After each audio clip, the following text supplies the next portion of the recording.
Welcome to iDream media. So మనం ఏ ఆలోచన చేసినా అది బ్రెయిన్ మీద పడుతుంది.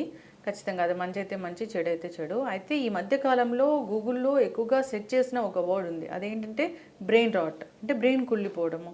ఇది ఎందుకు? సో దీనికి మరి జాగ్రత్తలు ఏం తీసుకోవాలి? ఎవరు ఎక్కువగా చూస్తూ ఉన్నాము?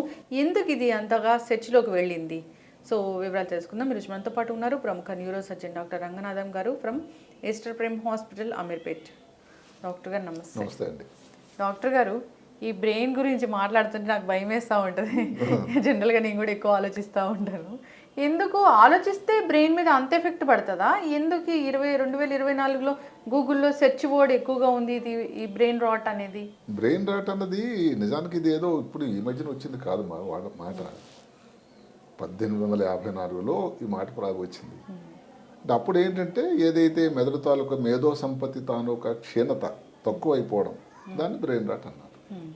దీనికి నిర్వచనం మనం చెప్పుకున్నట్టయితే మానసికంగా కానీ ఒక వ్యక్తి తాలూకా మానసిక పరిస్థితి, లేకపోతే కాగ్నిటివ్ అంటాం, అంటే మేధో సంపత్తి, ఏదో ఇమాజినరీ అంటే ఊహించుకున్న కారణాలు అంతే.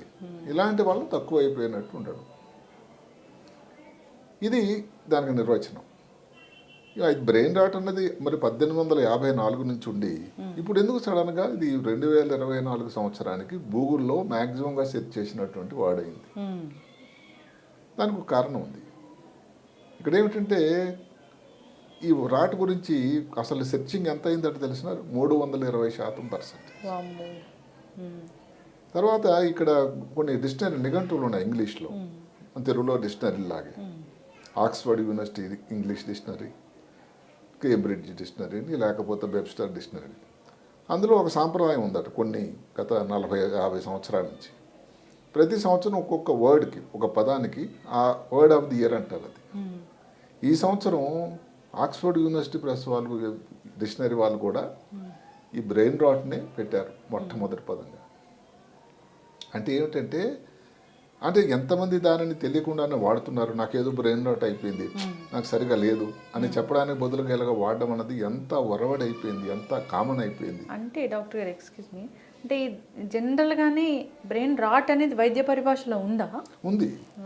అంటే ఏమిటంటే ఇదేదో రాట్ అంటే కులిపోవడం కానీ, మామూలుగా తెలుగులో దానికి తాత్పర్యం ఏమిటంటే చెదలు పట్టడం కానీ, లేకపోతే కుళ్ళిపోవడం అని. నిజానికి అలాంటి కుళ్ళిపోవడం కాదు, కానీ మెదడు మీద అంత దుష్ప్రభావం జరుగుతుంది అని.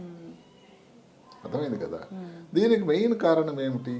ఏదో పనికి మాలినటువంటి నెట్లో వచ్చినటువంటి విషయాలు, ఆ జోకులు, ఆ ట్రెండింగ్లు, ఆ మేమ్స్, ఇంకా అదే బుర్రలో తిరుగుతూ ఉంటే మరి ఇంకా దాని ఇది కాకుండా ఏమవుతుందండి? ఇది ముఖ్యంగా ఎవరిలో వస్తుంది అని అంటే జనరేషన్ జెడ్, ఆల్ఫా జనరేషన్ అంటారు. జనరేషన్ జెడ్ అంటే ముందు చెప్తాను. అంటే ఏమిటది? 1997 తర్వాత 2010 మధ్యలో పుట్టిన మహానుభావులు. అంటే ఇంటర్నెట్ ఆవిర్భావం టైంలో పుట్టిన వాళ్ళు,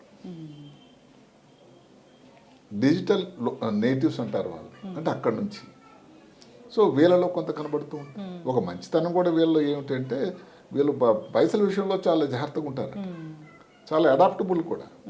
అంటే దాన్నింటికైనా అడ్జస్ట్ అయిపోతారు. నెక్స్ట్ జనరేషనే కొంచెం ఇబ్బంది. ఏమిటది? Alpha generation. వీళ్ళెవరు?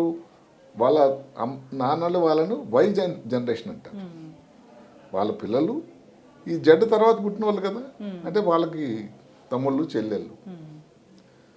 పీక్ డిజిటల్ టైం ఈ టైంలో జరిగింది. వాళ్ళ అమ్మ నాన్నలు అంటే ఎవరిని మనం క్రిటిసైజ్ చేసే రోజులు కాదు, కానీ జరుగుతున్న వరవడి ఒక మాట చెప్తున్నాను నేను. ఇంటి దగ్గర చిన్నపిల్లలు ఉన్న అందరికీ తెలిసిందే. పాతకాలంలో తల్లి బిడ్డని పండబెట్టాలంటే లాలి లాలి అని లాలి పాటలు పాడేవాళ్ళు, అంతే కదా. ఏదో వటపత్ర షాయికి వనమాల లాలి, లేదు చందమామ రావే జాబిల్లి రావే అంటే ఎంతమంది గుర్తున్నాయి అలాంటి పాటలు. ఇప్పుడే పోయాయి. ఇప్పుడు ఒక మేమ్ వస్తుంది వీడియోలో, ఏది? ఎదురుగా మొబైలు, బిడ్డ కొనేది, అన్నప్రాసం ముందే ఈ ప్రాసన అయిపోతూ ఉంటుంది, మొబైల్ ప్రాసన. దానివల్ల తెలియకుండా నా బేబీ నెమ్మది అయిపోతాడు, ఏడవడు, ఇంకా అదే తంతు నడుస్తూ ఉంటుంది. తల్లి ఏదో వంటింట్లో పని చేసుకుంటూ ఉంటుంది, బిడ్డకి మొబైల్ ఇచ్చేస్తుంది. అక్షరాభ్యాసం అవ్వడం అన్నది 4 సంవత్సరాలు 3 సంవత్సరాలు కావచ్చు, ఈ అభ్యాసం అయితే అప్పటికే అయిపోతుంది. అంటే ఏమిటి? ఈ సమయంలో ఈ యుగంలో పిల్లలు ఎంతసేపు స్క్రీన్ టైంలో ఉన్నారు ఒకటి. రెండోది ఏమిటి, ఈ పర్టికులర్ కోవిడ్ అన్నది ఈ వీళ్ళ మీద కూడా నిజానికి పిల్లలు తప్పు కూడా కొంతవరకు లేదు. కోవిడ్ సమయం అన్నది ప్రపంచాన్ని అతలాకుతలం చేసినటువంటి సమయం.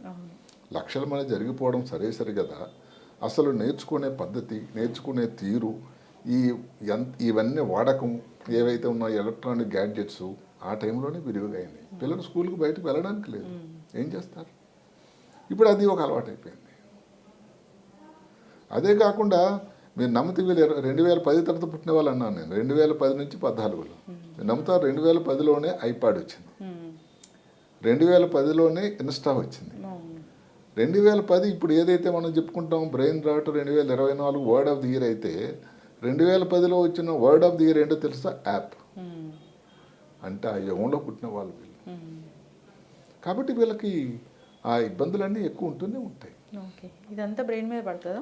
బ్రెయిన్ మీద పడుతుంది. ఏం జరుగుతుందంటే అసలు బ్రెయిన్లో తెలియకుండానే ఈ వరవడి, ఈ భాష, ఈ స్లాంగు ఇవే తిరుగుతూ ఉంటాయి.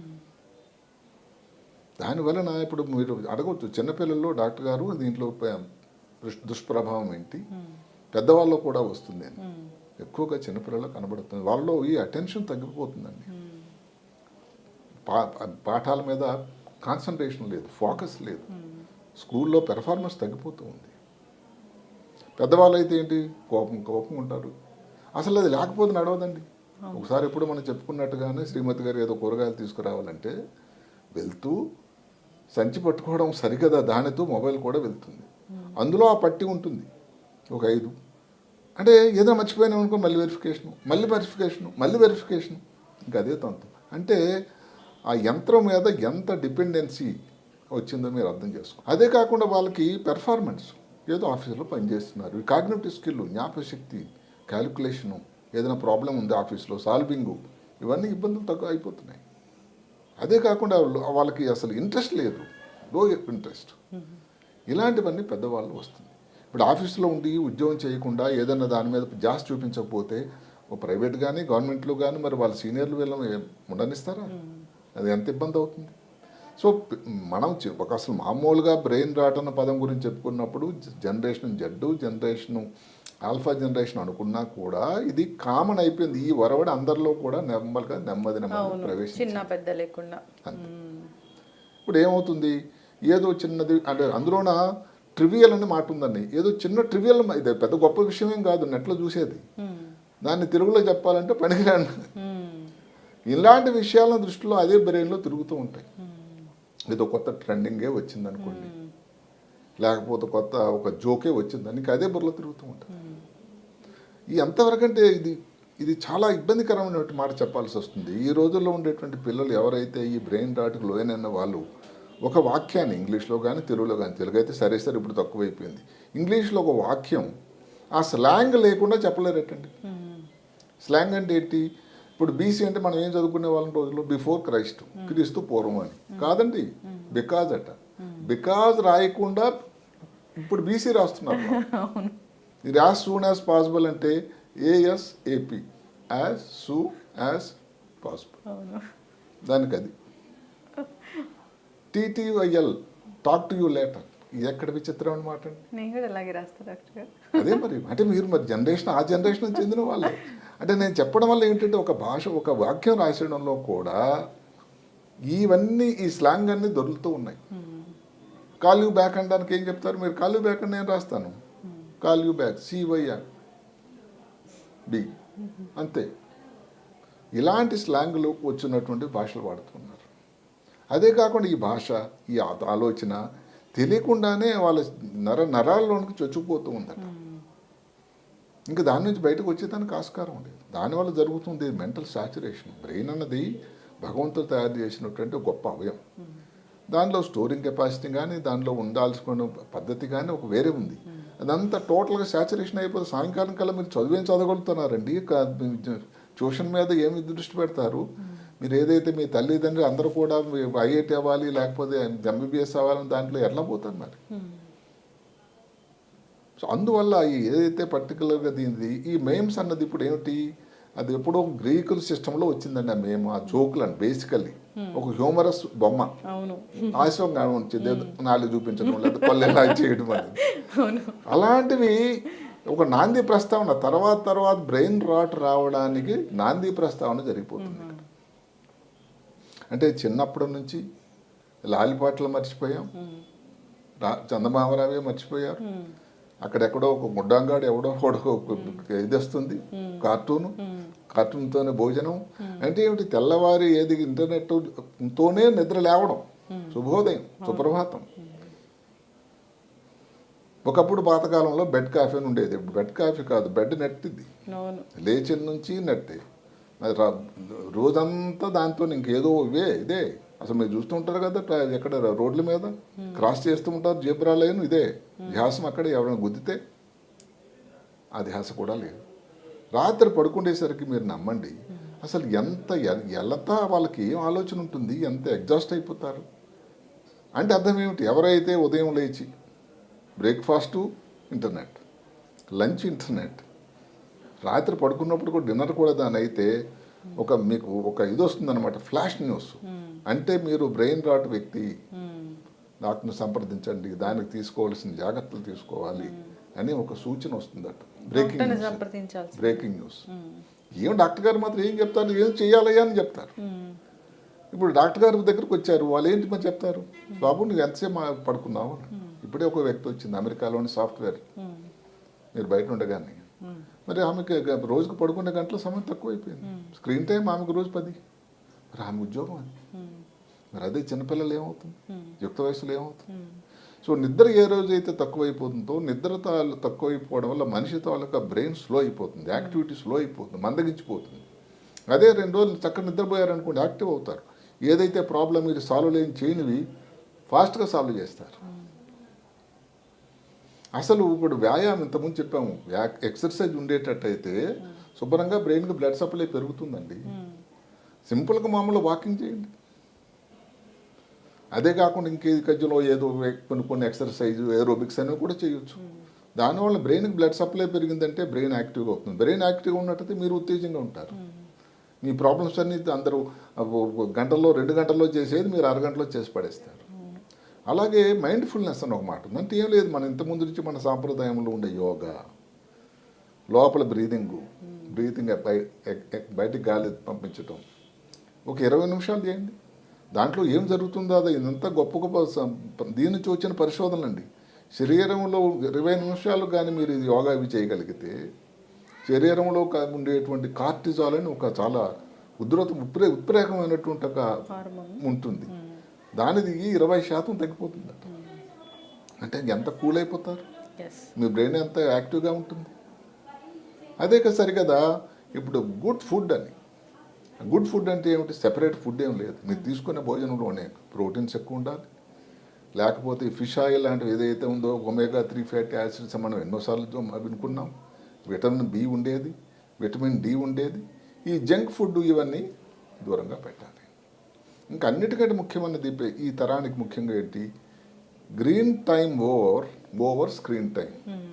అంటే పచ్చిక బయలు కానీ దీంట్లో పార్కుల్లో కానీ ఎక్కడైనా కానీ ఇంటి దగ్గర పచ్చగా ఉండే దగ్గర కానీ ఒక 2 గంటలు, అది వారానికి 120 నిమిషాలండి. అంటే రోజుకు మీరు కలిసి దగ్గర 15 నుంచి 20 నిమిషాలు సమయం మీరు కేటాయిస్తే మీ బ్రెయిన్లో ఏదైతే మీ జ్ఞాపక శక్తికి, ఈ కాగ్నిటివ్ స్కిల్, మేధో సంపత్తికి కేంద్రం ఏదైతే ప్రీఫ్రాంటల్ కార్టెక్స్లో అని ఉంటుందో ఇక్కడ ఉంటుంది, దాని తాలూకా సైజు పెరుగుతూ ఉండట. ఇది ఎంఆర్ఐ టెస్ట్లో తెలిసింది.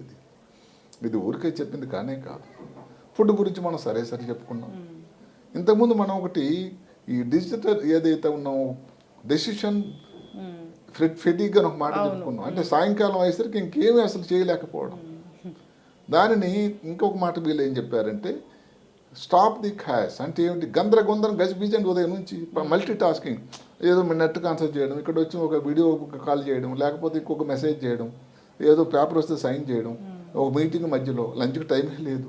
ఈ గందరగోళ జీవితంలో ఈ ప్రాబ్లం ఎక్కువ అవుతుంది. కాబట్టి మల్టీ టాస్కింగ్ కానీ మీరు తక్కువ చేయకపోతే మీ కాన్సన్ట్రేషన్ అందరూ చిందరవందర అయిపోతుంది, ఫ్రాక్చర్ అయిపోతుందట. ఫ్రాక్చర్ అంటే ఏదైతే ఇరిగిపోతుందో బోన్ లాగా, అది అతుక్కోవడం కష్టం కదండి. మరి మీ కాన్సన్ట్రేషన్ లేకపోతే మిగతా వాళ్ళకి పని అప్పచెప్పే వాళ్ళు మీరు ఎంత ఆఫీసర్ అయినా ఏం చేయగలుగుతారు? అదే కాకుండా ఈ రోజుల్లో ఇంకొకటి ఏమిటంటే డిజిటల్ డీటాక్సికేషన్ అని వచ్చింది. అంటే దానికి డిసిప్లిన్ ఉండాలి, డిజిటల్ డిసిప్లిన్ అని. అంటే ఈ టైంలోనే నేను వాడతాను, ఈ టైంలో నేను చెయ్యను. అది చేయకపోతే దాని మీద ఉన్నటువంటి విషమ పరిస్థితి చాలా ఎక్కువ. ఇంకొకటి ఏమిటి, ఏదన్నా కొత్త స్కిల్ నేర్చుకోవాలి. దాన్ని ఏమిటంటే కొత్త స్కిల్ నేర్చుకునేటట్టయితే మీ బెదరికి మేత పడుతుంది, షార్పనింగ్ అవుతుంది. చిన్నది ఏదైనా కొత్త పెయింటింగ్ నేర్చుకోండి, క్రియేటివిటీ ఉంటుంది అన్నమాట. లేదంటే ఈ మధ్య కాలంలో ఒక కొత్త పద్ధతి వచ్చింది ఏంటంటే బ్రెయిన్ స్టార్మింగ్ అని. అంటే మీరు పక్కన మీరు ఎక్కడో ఫ్లాట్స్లో ఉంటారు, అక్కడ ఒక 5-6 కలిసి ఏదో ప్రాబ్లం వచ్చింది, మీరు కష్టపడుతున్నది ఎట్లా సాల్వ్ చేయాలని. ఒక 5-6 కూర్చొని ఎట్లా చేయాలని అబ్బాయి బ్రదర్ వెంకట్రావు సుబ్బారావు గారు అంటే వాళ్ళు ఏదో సలహా ఇస్తారు, అంటే మీ ప్రాబ్లం సాల్వ్ అయిపోయింది. ఇట్లాగా ఒక పద్ధతి ఉంది. అదే కాకుండా ఇప్పుడు sharp and nurture the brain అండి, అంటే బ్రెయిన్కి మీరు షార్ప్నింగ్ ఉంచాలి అని అంటే ఇవన్నీ కూడా చేయాల్సి ఉంటుంది. ఇందులో ఏది తక్కువైనా కానీ బ్రెయిన్ చాలా దెబ్బతింటూ ఉంటుంది. కాబట్టి ఇప్పుడు డాక్టర్ దగ్గరికి వెళ్ళినంత మాత్రాన ఫస్ట్ మీరు ఏదైతే ఎంతసేపు వాడుతున్నారో ఈ మెయిమ్స్ అవన్నీ చూడడం తగ్గించండి. వీటికి మీరు దూరంగా ఉండండి. ముందు భవిష్యత్తు కోసం మీరు నాంది ప్రస్తావన పునాది వేయండి, కానీ దానికి సెపరేట్గా మందులు ఇస్తే దానికి తగ్గిపోయేది కాదండి. అదే కాకుండా ముందు మనం చెప్పినట్టుగానే తల్లిదండ్రులకి ఏంటంటే హెచ్చరిక కాదు, ఒక నివేదన ఏమిటంటే, సరే ఇప్పుడు లహలీలు పాటలు నేర్చుకోవడం కాకపోయినా మొబైల్ అయితే ఇవ్వకండి, అటు ఇటు వాళ్ళతో మాట్లాడండి, బయట తిప్పండి. చిన్నప్పటి నుంచి చూస్తే వాళ్ళ పిల్లలు ఇంత ఉపకాయం అలాగే అప్పుడే అదే కాకపోతే ఇంక పడుకోరండి వాళ్ళు, ఇంక లేకపోతే ఏడుస్తూనే ఉంటారు. అవును, వాళ్ళ తర్వాత స్కూల్కి వెళ్ళిన తర్వాత వాళ్ళు దేని మీద కాన్సన్ట్రేషన్ ఉంటుంది, వాళ్ళు ఇంకా పని చేస్తూ ఉంటే ఇంకా దాని కాన్సన్ట్రేషన్ ఉంటుంది, ఊహించండి. అందువలన ఇది ఒక్క పిల్లలు ఒక ఆల్ఫా జనరేషన్ జెడ్డదేం తప్పనే కన్నా దీనికి అందరి పాత్ర కూడా ఉంది, ముఖ్యంగా తల్లిదండ్రుల పాత్ర. తల్లిదండ్రులు దానికి కూడా ఏమిటంటే రోల్ మోడల్స్ కావాలి. అంటే మీరు భోజనం చేస్తున్నారు, డిన్నర్ టేబుల్ అందరూ ఉన్నారు, ఆ టైంలో మొబైల్ తీసుకురాకూడదండి, అంతే. రాత్రి 9-9:30 కల్లా పడుకునే టైంలో మొబైల్ ఏవి ఎలక్ట్రానిక్ గ్యాడ్జెట్స్ ఉండకూడదు. ఇలాగ కొన్ని డిసిప్లిన్ నుండి కొన్ని నిబంధనలు కానీ చాలా చాలా అవసరం. లేకపోతే ఇవన్నీ చాలా ఇబ్బందికరమైనటువంటి పరిస్థితి ముందు ఎదుర్కోపోవడానికి ఆస్కారం ఉందని. అందుకని ఆ మాట వినడానికి కొంచెం ఒళ్ళు గగురుపాటు అనిపించినా కూడా బ్రెయిన్ కుళ్ళిపోవడం కానీ బ్రెయిన్ చెదలపట్టడం అని అంటే ఎంత ప్రమాదకరమైన మాటలాగా అనిపిస్తుంది చెప్పండి. ఖచ్చితంగా డాక్టర్ గారు చాలా చక్కగా చెప్పారండి. అసలు ఏదైనా కానీ ఏదో ఒక బగ్ వచ్చిందేమో, వైరస్ వచ్చిందేమో, అందువల్ల బ్రెయిన్కి ఇలా అంటది వస్తుందేమో అనుకున్నా, అది మొబైల్ స్క్రీన్ అసలు ఎక్స్పెక్ట్ చేయలేదు. అది కూడా ఏమిటి ఏదో ఉపయోగకరమైంది గంటల కొద్ది పని చేయడం అని కాదు. ఇప్పుడు మాటకు సాఫ్ట్వేర్లు ఉన్నారు, తప్పదండి అది. ఇదేమిటి ఏదో సిల్లి చెయ్యి చూడకపోతే ఏదో అయిపోదు. మేము అంటే లేకపోతే ఒక క్లాస్ 7-8 క్లాస్ చదువుతున్న వాళ్ళు ఒక సెంటెన్స్ ఈ స్లాంగులు లేకుండా రాయలేకపోతున్నారంటే ఎంత దైనందిన పరిస్థితి చెప్పండి. స్పెల్లింగ్స్ మర్చిపోయాము ఎందుకంటే ఈ షార్ట్ కట్లు వచ్చాయండి. ఇప్పుడు బీసీకి బిఫోర్ క్రైస్ట్ అని పాతకాలంలో ఏడి అంటే ఆఫ్టర్ డెత్ ఆఫ్ క్రైస్ట్ అని ఉండేది. ఇప్పుడు బీసీ అంటే బికాజ్ నీకు రాయాల్సిన ఇంకొక 3 మధ్యలో లెటర్స్ అంతేనా బికాజ్కి, దానికి బీసీ. ఇంకా లై అంటే అబద్ధం చెప్తున్నారు క్యాపట, అదే నాది లేదు మొదటిసారి చదివాను క్యాపట అంటే లై అని చెప్పడానికి. ఇలాంటివన్నీ ఈ భాషలో వచ్చి అలాంటివి ఒకటి కాదండి 81 మాటలు ఉన్నాయట ఈ స్లాంగులో. ఇది ఒక కొత్త ఒరవడి, కొత్త వ్యాకరణం అన్నమాట. అందువల్ల వాడకానికి అప్పుడు ఇంట్రెస్టింగ్గా ఉన్నా కానీ దానివలన మీ లాంగ్వేజ్ స్కిల్, ఎందుకంటే ఇంకొక మాట ఉంది, లాంగ్వేజ్ స్కిల్ ఏదైతే ఉందో మాతృభాష కానీ లేకపోతే ఇంగ్లీష్ ఏ భాష కానీ ఎవరైతే లాంగ్వేజ్లో స్కిల్ ఉన్న వాళ్ళకి మిగతా విషయాలు కూడా అవగాహన ఎక్కువ వద్దట. ఇవన్నీ కూడా మీరు అందరూ ఆలోచించాలి. ఇదేదో ఆశాస్పదంగా నేను చెప్పానని కాదు. అయితే బ్రెయిన్ రాట్ అనేది డెఫినెట్గా ఒక ప్రాబ్లం నెమ్మదిగా మనకు తెలియకుండానే మన సమాజంలోనికి పిల్లల్లోనికి అందరి లోపలికి ప్రవేశించింది. దీనికి దూరంగా ఉండాలి అని అంటే అది చాలా అవసరం. ఇది అందరి తాలూకా సహకారం, ఆలోచన, దానికి ఉండాల్సిన డిసిప్లిన్ అవసరం. ఖచ్చితంగా డాక్టర్ గారు, ఇప్పుడు ఏదైతే బ్రెయిన్ రాట్ అని మీరు చెప్తున్నారో దానికి గురైతే కనుక సరిగ్గా ఆలోచించలేరు, కాన్సన్ట్రేషన్ ఉండదు, మర్చిపోతారు. సో అసలు నెక్స్ట్ వర్క్స్ ఏంటి దేని మీద కూడా వాళ్ళకి అవగాహన ఉండదు, ఇష్టం ఉండదు, అసలు ఏంటి అసలు నేచర్తో సంబంధమే ఉండదు. అసలు నేను టాపిక్ గురించి అవార్డు గురించి చదువుకున్నప్పుడు ఈ పిల్లల గురించి జనరేషన్ జెడ్ ఆల్ఫా అనుకున్నాం కదా అనుకున్నాను. ఇప్పుడు పెద్దవాళ్ళకు కూడా ఆఫీసులో కూడా జరుగుతుంది అదే. అందువల్ల దానికి దూరం ఉండకపోతే అది చాలా చాలా ప్రమాదం. ఖచ్చితంగా డాక్టర్ గారు చక్కగా చెప్పారండి. ఏంటంటే టెక్నాలజీని ఎలా యూజ్ చేయాలో అలానే యూజ్ చేయాలి, అంతకు మించి యూజ్ చేస్తే ఇలాంటివి వస్తాయి. ఇదే కరెక్ట్. Yes sir. సో మన రూట్స్ ఏంటి మనం మర్చిపోకూడదు, మన సంస్కృతి సాంప్రదాయాలు ఎప్పటికీ మనం గుర్తుంచుకోవాలి, వాటికి అనుగుణంగానే మన జీవన విధానం అనేది ఉండాలి. అంటే కొత్తగా తల్లులు కాబోయే వాళ్ళకి సూచన ఏమిటంటే లాలిత పాటలు ఏదైతే వాళ్ళ అమ్మగారు ఏం నేర్పారో అవన్నీ నేర్చుకోవాల్సిన సమయం వల్ల వచ్చిందేమోనని ఇంకా మొబైల్ దగ్గర ఇవ్వకూడదని మీరు చెప్పక ఏం చెప్పారంటే మీరు టైం స్పెండ్ చేయండి మీ పిల్లలతో. అంతే కదండి. దాని చక్కటి ఇన్ఫర్మేషన్ డాక్టర్ గారు. అందరూ కూడా దీనికోసం ఆలోచించాలని కోరుకుందాం. బ్రెయిన్ దానికి ఏమైనా అవుతే ఇంకా తర్వాత ఆలోచించడానికి తర్వాత చేతులు కాలిపోయిన తాకులు పట్టుకోవడం వల్ల ఉపయోగం ఉండదండి. సో నెక్స్ట్ జనరేషన్కి మనం హెల్దీ లైఫ్ స్టైల్ని మనం అలవాటు చేయాలని కోరుకున్నామండి. చాలా చక్కటి. అందుకనే ఇంకొక మాట అక్కడ వచ్చింది, ఒక మంచి సూత్రం, ఇది నాకు చాలా నచ్చింది. Break the brain rot cycle. అంటే ఈ బ్రెయిన్ రాట్కి ఏదైతే సైకిల్ మొదలైందో మీరు చూడడము, దాని మీద బ్రెయిన్ మీద ఎఫెక్ట్ బ్రేక్ చేయండి. Create a healthy brain, sharp brain 2025. అంటే 2025 లోపలికి మనం అడుగు పెట్టే ముందు వీటికి దూరంగా ఉండి ఒక స్మార్ట్ బ్రెయిన్ తయారు చేసుకోవడం మన అందరి చేతుల్లో, మీ చేతుల్లో ఉంది. మంచి రెజల్యూషన్. చక్కటి ఇన్ఫర్మేషన్ డాక్టర్ గారు. ధన్యవాదాలు. నమస్తే.